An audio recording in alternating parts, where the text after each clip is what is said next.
Labadiena visiems. Esu gydytojas rezidentas, šiuo metu reziduojantis vaikų ortopedijos traumatologijos cikle ir kalbėsiu apie vaiko kelią būtent iš vaikų, kaip po vaikų ortopedo traumatologo, koks yra jo požiūris.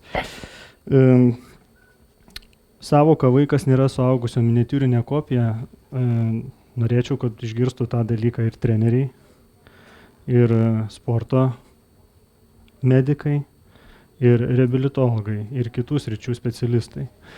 Taip pat čia minėjusi daktarė gydytoja kalbėjusi apie normą žodį, tai vaikui ta norma yra labai dinaminė, kintantis procesas. Kas yra norma, kartais kai kuriam amžiuje tai nėra norma.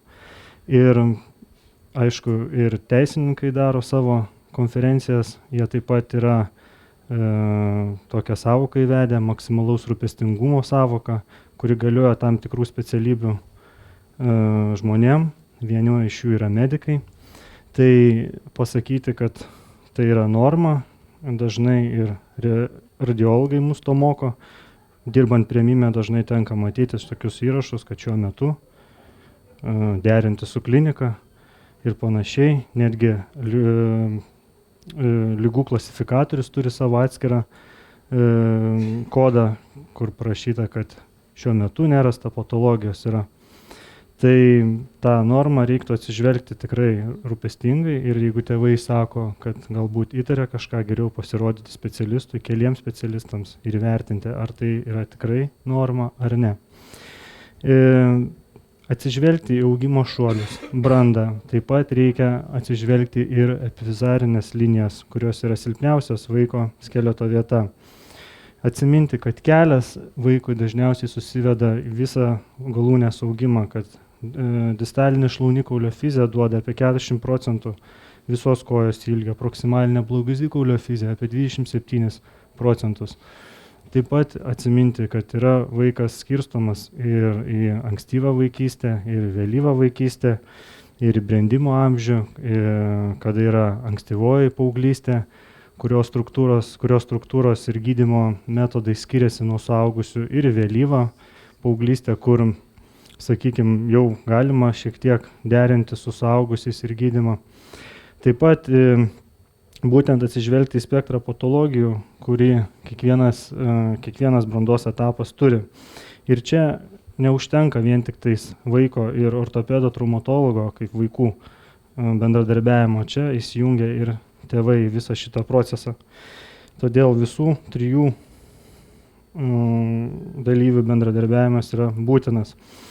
Tai apie normą, kas pavyzdžiui genuvarus, pavyzdžiui, yra 2-3 metukų vaikui yra norma, sakykime, tėvai atveda ir klausia, tai galima apsižiūrėjus, išsityrus, paaiškinti, pasakyti. Galbūt 4-5 metų vaikui matysim genuvalgų, kas irgi yra norma. Ta irgi galima tėvam paaiškinti, pasakyti, kad vėlesniam amžiuje ta deformacija, kurią jie dabar mato, išsilygins. Taip pat reiktų atsižvelgti, galbūt tai nėra norma, jeigu, pavyzdžiui, turėjęs vaikas pesansarinų srityje lūžį ir dabar stebima yra deformacija, būtent genų valgus deformacija. Reikia padiferencijuoti. Vaikai turi savitus ypatumus. Kaulai, visi žinom, yra plastiškesni, labiau yra plastinės deformacijos būdingos negu lūžimai.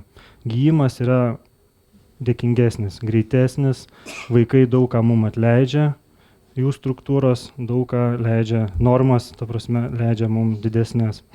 Minkštieji audiniai yra elastiškesni, atsigavimas yra greitesnis, raiščiai sausgyslės stipresni, bet ne jų prisitvirtinimo vietos. Sužalojimų kategorijos galima suskirstyti į ūmes traumas, perkrovos sindromus, pažeidimo pagal lokalizaciją, raumenis, intrasanarinė, ekstrasanarinės struktūros pažeistos, augimo linijos pažeistos. Epifizitai, aš pavadinau jos traukos apofizitais arba osteochondropatijos, Osgut-Šleterio liga, sakykime, osteochondropatija. Taip pat yra Larseno-Johnsono, kada yra irgi osteochondropatija, kada yra girnelės apatinio poliaus. Būtent dažnai skundžiasi vaikai šitų sričių skausmais. Mergaitėms tai dažniau būna 10-15 metų amžiaus, fiziškai aktyviems vaikams, sportuojantiems, tas terminas, sakykime, dažniau būdingas berniukams, pasireiškia, sakykime, esant greitiems augimo šuoliams, į tą irgi reiktų atsižvelgti.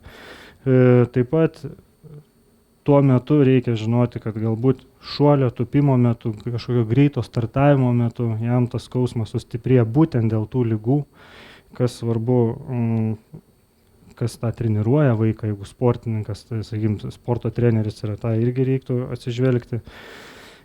Jau rodyti vaizdai, kas gali būti, jeigu, sakykime, treneris neatsižvelgia toliau į tą dalyką, sekantis vaizdas gali būti toks, kada atplėšia kaulinį fragmentą ir turim netgi intrasanarinį kelio lūžį. Tada jau eina operacinis gydymas, čia jau echoskopinis, aš nesigilinsiu, nes prieš tai yra rodytas. Larseno Johanseno osteochondropatija, taip pat kada yra tampomas nuo apatinio poliaus girnelės savasis raištis, taip pat turim kažkokį kaulinį fragmentą atplėštą.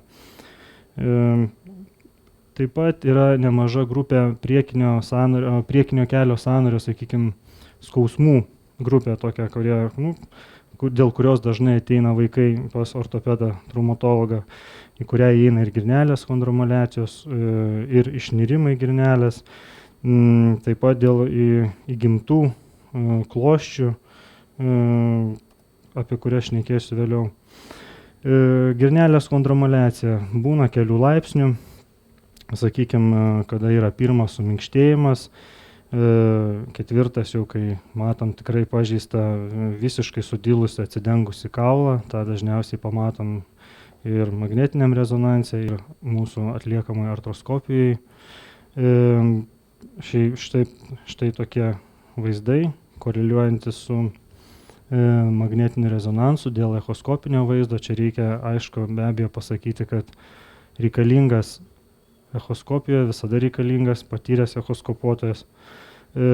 Turim dėl girnelės išnirimų, turim terminologiją, sakykime, ūmus trauminis girnelės išnirimas, pasikartojantis lateralinis girnelės išnirimas, tai dažniausiai bus skausmingi išnirimai, įgimtas girnelės išnirimas, habitualinis girnelės išnirimas, nuolatinis girnelės išnirimas, sakykime, įgimtas dalykas ar panašiai.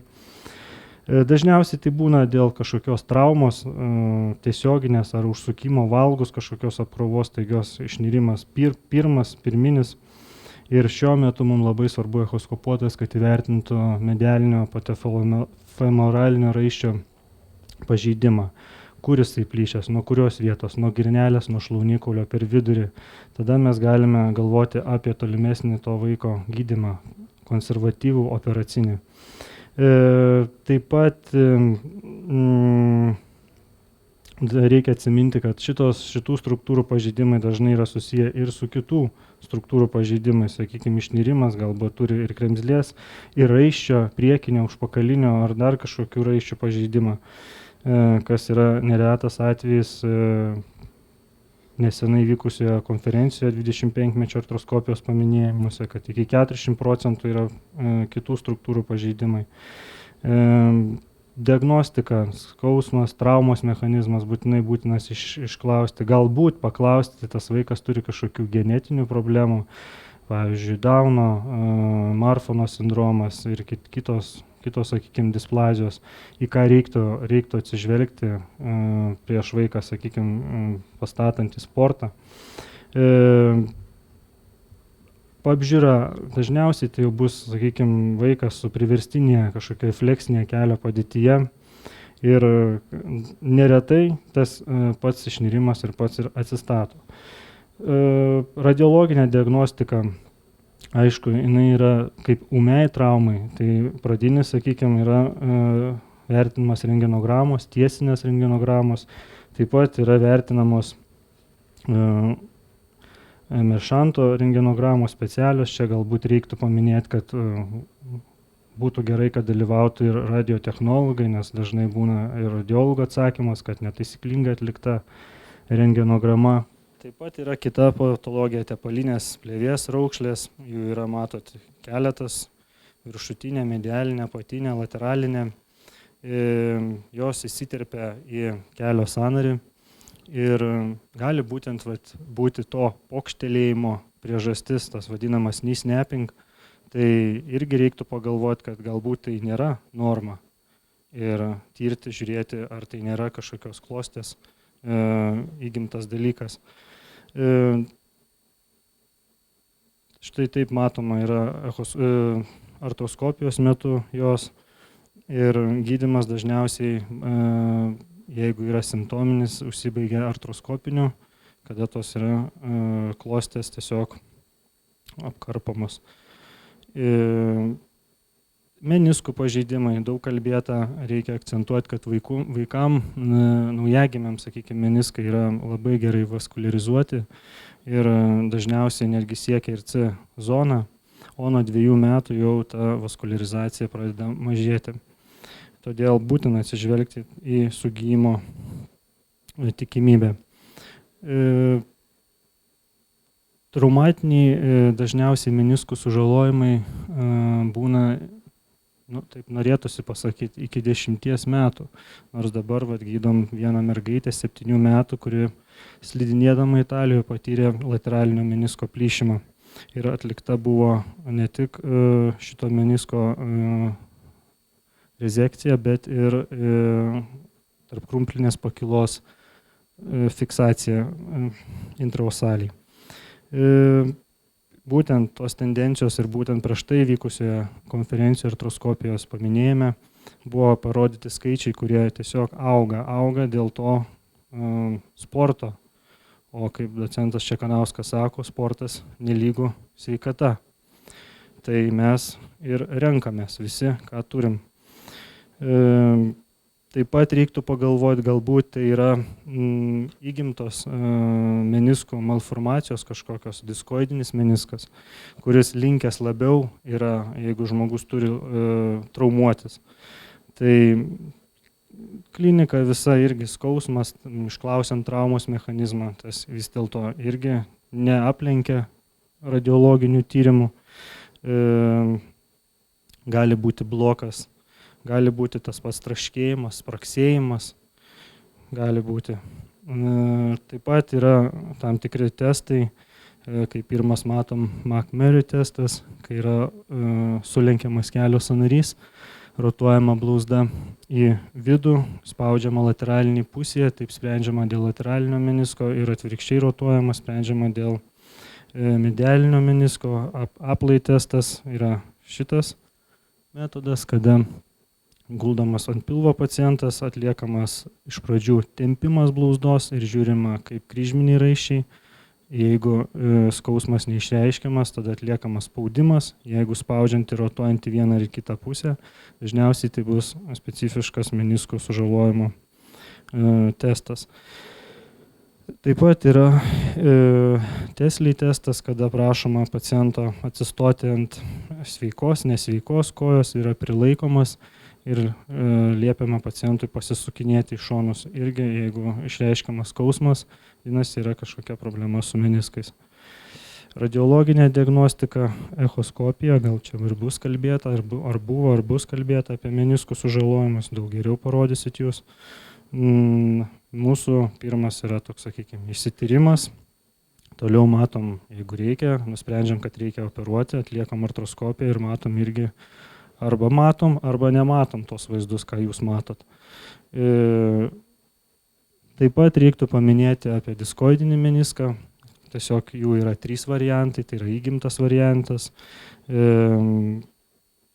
Yra klasifikacija jų, kada yra nepilnas, sakykime, nepilnasis meniskas, sakykime, meniskas yra pusmėnulio formos, o kai yra nepilnas susiformavimas šito menisko, sakykime, tai jis būna plonesnis, ne visiško ovalos ar diskoido formos, kada yra pilnas diskoidinis, tai yra pilnas meniskas padegintis visą blauzdikaulio sąnarinį paviršių ir yra Risbergo atskiras hipermobilus diskoidinis meniskas, kada yra menisko šlaunikaulinis raištis nesusiformavęs, meniskas yra neprikabintas prie kapsulės ir jis yra toks hipermobilus ir dažnai įlenda į patį, sakykime, tarp krumplių būna blokai, strigimai, gali būti poškėjimai visokie, tai vat irgi gali būti problema šiandien. Taip pat tą matom ir magnetinėse rezonansuose. Jeigu yra simptominis, dažniausiai apie operacinį gydymą mes nesprendžiam. Jeigu pacientas įsako simptomus, vertinam, tai žiūrim, kokiam amžiui yra ir atliekam artroskopiją. Pakinklinė cista, dažnai ateina vaikai, sako, turim kažkokią, tėvai tiksliau sako, atveda, turim kažkokią guzelį pakinklio srityje. Ta galima užčiuopti, galime neužčiuopti. Dažniausiai būna susiję su kažkuom dėl traumos, sakykime, menisko plyšimo. Yra įgimtas, gali būti dalykas, turintis kažkokį latakėlį. Taip pat yra uždegiminės kilmės, tai tas, sakykime, maišas bus didesnis, platesnis. Diagnostika, diskomfortas pakinklyje, sunku sulenkti koją, matomas arba nematomas, užčiapiamas, iškilimas pakinklyje. Būtent radiologas padeda diferencijuoti, taip pat čia numinėtų patologijų kitų reiktų atsižvelgti, kad galbūt ta cista nėra cista, o yra kažkokia arterijos aneurizma, kraujo krešulys, limfmazgis ar kažkoks onkoprocesas. Vaizdai, gydymas. Esant asimptominiai cistai netaikomas, dažniausiai praeinama savaime. Jeigu sukelia diskomfortą į skausmą, galimas prieš tai kortikosteroidų injekcijos, skysčio punkcijos, sakykime, punkcijos ultragarso kontrolėje, taip pat reabilitologų darbas, fizioterapija ir mankšta, stabilizuojant kelio sąnarį ir būtinai reikia gydyti kažkokią pirminę priežastį, surasti ją. Taip pat minėtos bipartida, tripartida girnelės, jos formuojasi iš atskirų kaulėjimo branduolių ir dažniausiai tai yra dviguba girnelė susiformavusi bazės išorinėje dalyje, ties vastus lateralis prisitvirtinimo vieta. Trauma ar perkrova gali sukelti paprastai besimptomės dvigubos girnelės skausmus. Tai reiktų irgi išklausti, kokia buvo veikla fizinė, ar traumą turėjo pacientas.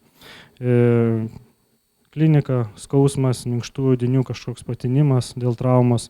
Taip pat atliekama yra radiologinis ištyrimas, kada matomas yra sklerozuotas fragmentas ir galim pasakyti, galbūt tai yra bipartida ar tripartida, keli branduoliai osifikuojantis.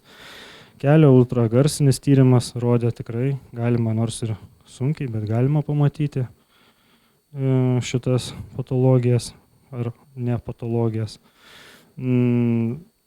Kita problema yra disekuojantis osteochondritas, įgytas, potencialiai grįžtamas subchondrinio kaulo ir iš jo esančios kremzlės sutrikdymas, sužalojimas. Tai yra relatyviai viena dažniausių vaiko kelio skausmų, disfunkcijos ir laisvų kūnų kelio sąnaryje atsiradimo priežasčių. Etiologija nėra aiški, dažniausiai tai siejama su kažkokiom dažnom mikrotraumom, tai dažnai būna sportininkam. Taip pat skirstoma nuo 5 iki 15, sakykime, metų į juvenilinę formą, nors tas suskirstinimas suaugusių juvenilinę ne vien tik amžiumi remiasi, bet ir pažeidimo vieta, radiologinių vaizdų, chirurginį vaizdą, šlaunikaulio distalinės epifiziarinės linijos buvimą. Tas būtent labai dabar kelia svarbią diskusiją literatūroje. Todėl disekuojančios osteochondrito apžvalgos jau yra gan daug ir plačiosios yra. Tikslas yra charakterizuoti pažeidimą, spręsti dėl gydymo pasirinkimo, operuoti ar neoperuoti, gydymo monitorizavimui. Tai čia tikrai svarbu vaidmenį atlieka radiologai, kurie aprašo dydį, gylį, plotį ir panašiai vietą, kur iki 6 metų distalinio šlaunikaulio epifizės osifikacijos centro paviršius netolygus. Todėl tą irgi reiktų akcentuoti, kad gali imituoti tai disekuojančio osteochondrito vaizdą.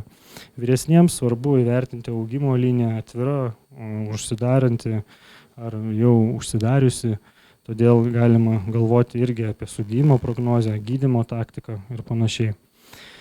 Klinika esant stabiliam įvairiaus intensyvumo skausmai nenurodo dažnai tikslios skaudamos vietos, be skysčio sąnaryje pagausėjimo, o jau esant nestabiliam fragmentui, tai tas pats galimas ir pokštėjimas, traškėjimas kelio blokas, jeigu fragmentas įkrito giliau kažkur, judesių ribotumas, skysčio pagausėjimas. Ir būtent dažniausiai yra klasifikacija, tai pirmų numerių medialiniam šlaunikaulio kondile net iki 63%, tai dažniausiai jos yra lokalizacija. Vaizdai rentgeno, būtent specifiškesnė yra tunelio rentgenograma, kada yra spindulys leidžiamas 40 laipsnių kampu, koja taip pat sulenkta per sąnarį 40 laipsnių kampu, duoda mums pamatyti disekuojančio osteochondrito vaizdą geriau, taip pat Meršanto rentgenograma, kada irgi taip pat leidžia mums, tai nėra paprastos aksialinės, kaip dažnai rašo, ir tangencialinės nuotraukos tiesiog kabanti koja ne visada, tai yra gerai matoma. MRT leidžia įvertinti mums pažeidimo dydį ir jinai yra klasifikuojama būtent pagal MRT vaizdus, sakykime, nuo kada visiškai fragmentas yra be aiškių ribų iki laisvakūnio 5 laipsnio. Tų klasifikacijų yra ir daugiau. Gydymas priklauso vėlgi nuo amžiaus, stadijos, esant stabiliam fragmentui, pradinėse stadijose, kada yra linijos augimo neužsidariusios, literatūros duomenim iki 50% turi tikimybę per pusę metų bėgyje sugyti konservatyviai taikant gydymą. Tai būtent apriboti fizinį krūvį, ilgalaikį mobilizaciją ir, aišku, skiriamos regeneracija ir kraujotaką gerinčios procedūros. Čia jau indėlis reabilitologų yra, chondroprotektoriai, nors nėra visiškai dar jie įrodyti literatūrai. Chirurginis gydymas, jau jeigu turim laisvakūnį, bloką kelio sąnario, čia bus kalbėta vėliau, sekančiam pranešime apie tai, tai dažniausiai taikomas artroskopinis ir ten to detalesnis tas visas paaiškinimas bus. Taip pat reiktų padiferencijuoti kelio skausmą, galbūt tai yra lūžiai.